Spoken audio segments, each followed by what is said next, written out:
सो आज हम बात करेंगे electric charge. So what is an electric charge? तो इलेक्ट्रिक चार्ज क्या है?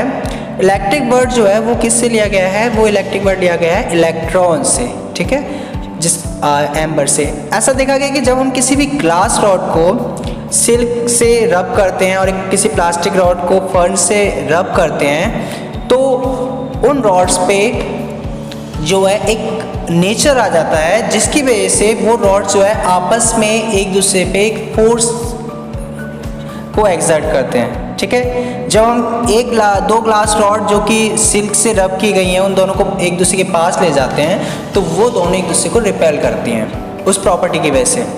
अगर हम दो प्लास्टिक की रॉड की बात करें जिसको हमने फर्न से रब किया है, अगर हम उनको एक दूसरे के पास ले जाएंगे तो again they will repel each other, ठीक है, यानी वो दोनों एक दूसरे को रिपेल करेंगे। लेकिन अगर हम एक ग्लास रॉड जो कि सिल्क से रब है और एक प्लास्टिक रॉड जो कि फर्न से रब है उनको एक दूसरे के पास ले जाते हैं तो वो दोनों एक दूसरे की तरफ अट्रैक्ट होती हैं। सो रब करने से उन दोनों जो रॉड्स हैं उनमें एक नेचर आ जाता है जिसकी वजह से वो एक दूसरे को रिपेल या एक दूसरे को अट्रैक्ट करती हैं। इसी प्रॉपर्टी को हम क्या कहते हैं? Charge. So we find that the glass rod with silk acquires something different from that of plastic rubbed with fern, that is called charge. Unlike charge जो होते हैं वो एक दूसरे को क्या करते हैं? अट्रैक्ट करते हैं, और लाइक चार्ज एक दूसरे को क्या करते हैं? रिपेल। और जब हम रब करते हैं ग्लास रॉड को तो उस पर पॉजिटिव चार्ज आ जाता है, प्लास्टिक रॉड पे क्या आता है? नेगेटिव चार्ज आ जाता है। सो अब हम डिस्कस करेंगे एक्चुअल में चार्ज है क्या। इलेक्ट्रिक चार्ज है क्या? तो electric charge is the property of body और a substance which responsible for its electric behaviour. Electric charge ही वो प्रॉपर्टी है जिसकी वजह से किसी भी बॉडी में इलेक्ट्रिक बिहेवियर आता है, और उसको हम जो रिप्रेजेंट करते हैं वो किससे करते हैं? क्यू से करते हैं। जहाँ जो चार्ज है उसको हमने दो टाइप में डिवाइड किया हुआ है। जो पहला है आपका पॉजिटिव चार्ज जिसको हम प्लस क्यू लिखते हैं, और जो दूसरा है आपका नेगेटिव चार्ज जिसको हम माइनस क्यू लिखते हैं। सो अब हम कुछ प्रैक्टिकल ऑब्जर्वेशंस देखते हैं जो कि चार्ज को रिप्रेजेंट कर रहे हैं। तो यहाँ पर आप इस वीडियो में जो आप देख सकते हैं कि बॉडी किस तरीके से चार्ज हो जाती है और उसमें चार्ज का नेचर आ जाता है।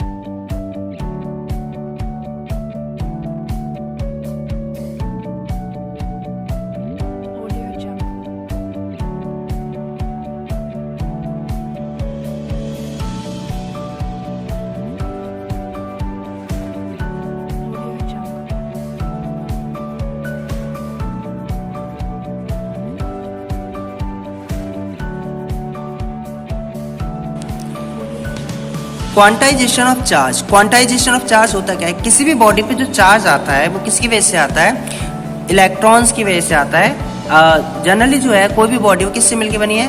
आपका एटम्स। एटम्स में क्या होते हैं आपके? Electrons, protons, neutrons.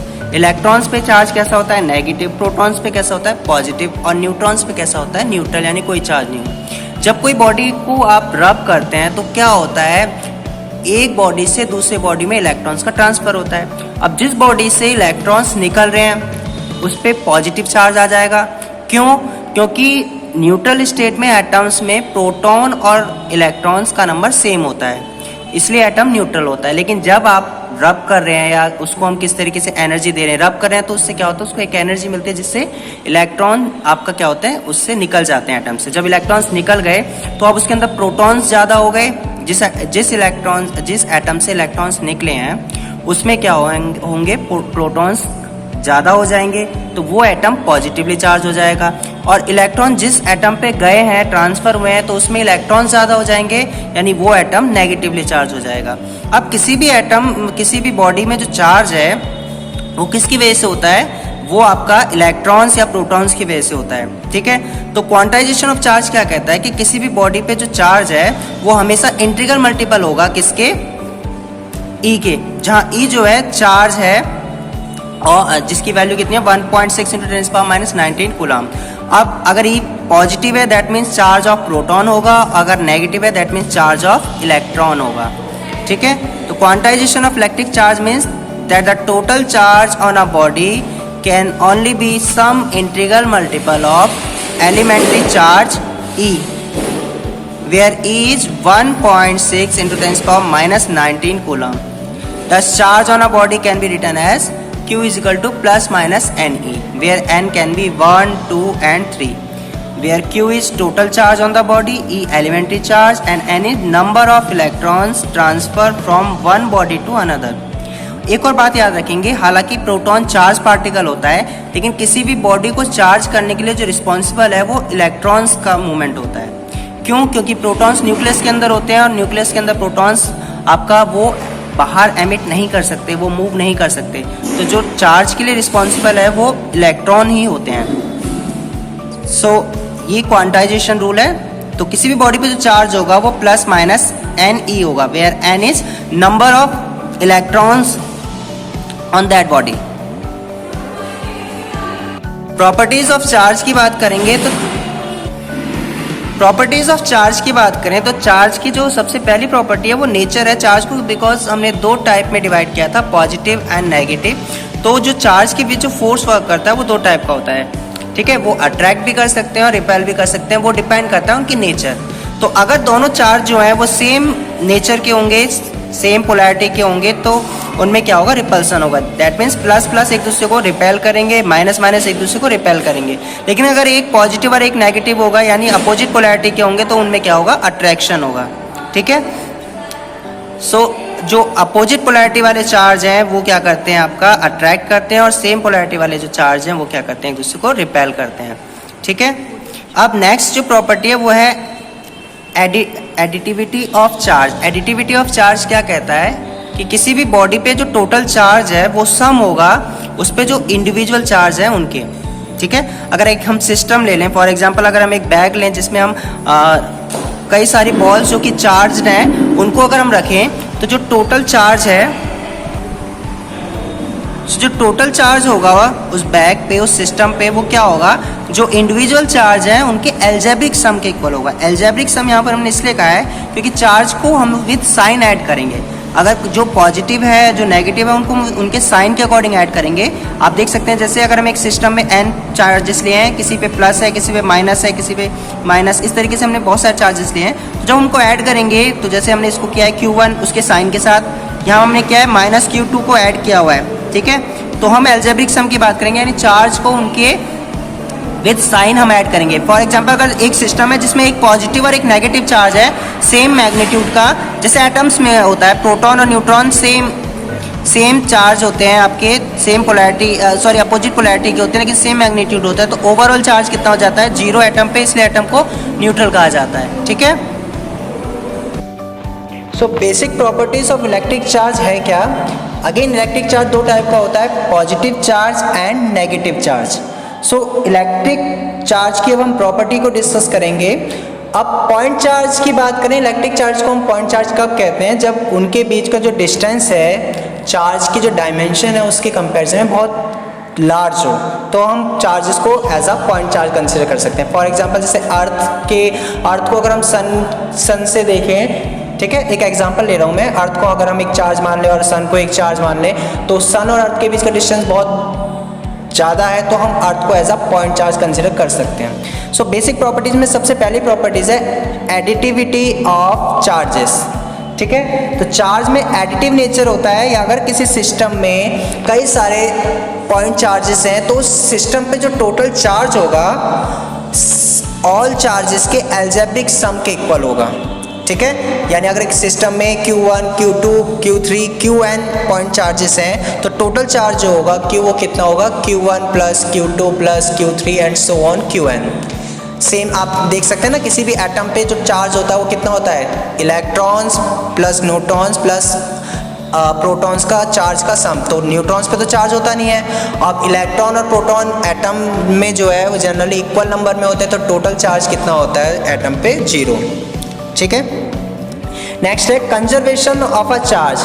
किसी भी आइसोलेट सिस्टम का जो टोटल चार्ज है वो हमेशा कंजर्व रहता है। जब आप किसी ग्लास रॉड को अगर हम बात करें सिल्क पे रब करते हैं तो क्या होता है, एक बॉडी से चार्ज दूसरी बॉडी में ट्रांसफ़र हो रहा है, ठीक है।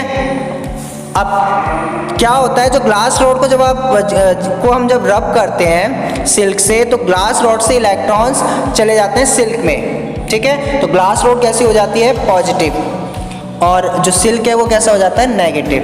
अगर हम प्लास्टिक रॉड की बात करेंगे तो प्लास्टिक रॉड को जब हम फर्न से रब करते हैं तो प्लास्टिक पे आ जाता है नेगेटिव और उस पे आ जाता है पॉजिटिव। सो पूरे सिस्टम का ओवरऑल चार्ज क्या रहता है, कंजर्व्ड, ठीक है। और यूनिट ऑफ चार्ज की बात करें तो यूनिट ऑफ चार्ज क्या होती है आपकी, कूलाम होती है। और चार्ज जो होता है इलेक्ट्रॉन और प्रोटॉन वो कितना होता है, ई। इलेक्ट्रॉन पे होता है -e नेगेटिव और प्रोटॉन पे होता है +e, ठीक है। जहाँ ई की वैल्यू होती है 1.6 × 10⁻⁻19 कूलाम। नेक्स्ट है quantization of charge.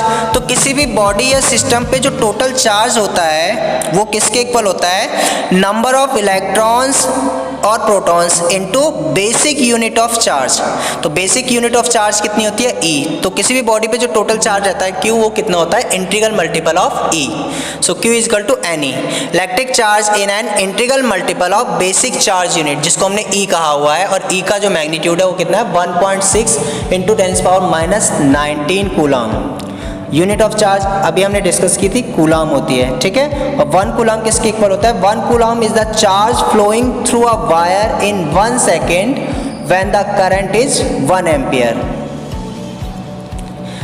Charge on electron negative होता है, मैग्नीट्यूड कितना होता है उसका, 1.6। हम इसको जनरली 1.6 लिखते हैं, ठीक है। आप आगे की जो डिजिट्स उनको हम छोड़ सकते हैं, तो हम इसको जनरली 1.6 × 10⁻⁻19 कूलाम लिखते हैं, ठीक है।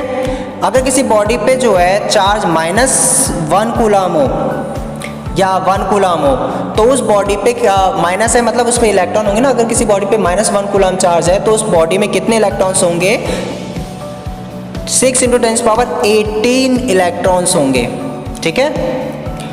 अब चार्ज की और भी यूनिट्स हैं, जैसे माइक्रो कूलाम। तो माइक्रो कूलाम कितना होता है, 10⁻⁻6 कूलाम। मिली कूलाम कितना होता है, 10⁻⁻3 कूलाम, ठीक है। तो ये चार्ज की कुछ स्मॉलर यूनिट्स हैं। +e -e तो आपके बेसिक यूनिट्स हैं चार्ज की, ठीक है।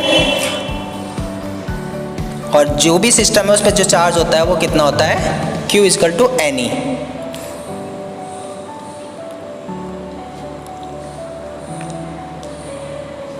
अगर किसी सिस्टम में N1 इलेक्ट्रॉन्स हैं, N2 प्रोटॉन्स हैं, तो जो टोटल चार्ज होगा वो कितना होगा, N2 × E + N1 × -e, क्योंकि इलेक्ट्रॉन्स पे माइनस चार्ज होता है।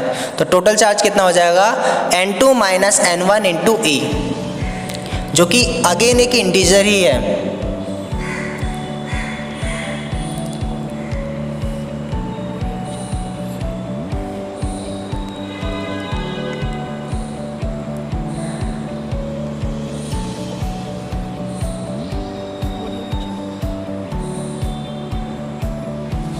अब जब किसी बॉडी को जब हम रब करते हैं, अगर उसमें एक तो इलेक्ट्रॉन्स ट्रांसफ़र भी हो रहे होते हैं, अगर उस बॉडी पे 1 कूलाम चार्ज है तो 1 कूलाम चार्ज में ऑलरेडी बहुत सारे इलेक्ट्रॉन्स हैं, तो जो इलेक्ट्रॉन्स का अगर 1-2 इलेक्ट्रॉन्स का ट्रांसफ़र हुआ भी है तो उसको हम नेगलेक्ट कर सकते हैं, ठीक है। अगर हम बात करें 1 कूलाम को 1 माइक्रो कूलाम में रिप्रेजेंट करेंगे तो आप जो पावर थी 10⁻18 की जगह कितना हो जाएगा, 13। तो quantization can be observe when the charge increase और डिक्रीज इन फ्यू टेंस और हंड्रेड्स ऑफ ई, क्योंकि 1 या 2 इलेक्ट्रॉन्स के ट्रांसफ़र होने से जो ओवरऑल चार्ज है उस पर ज़्यादा फर्क नहीं पड़ता।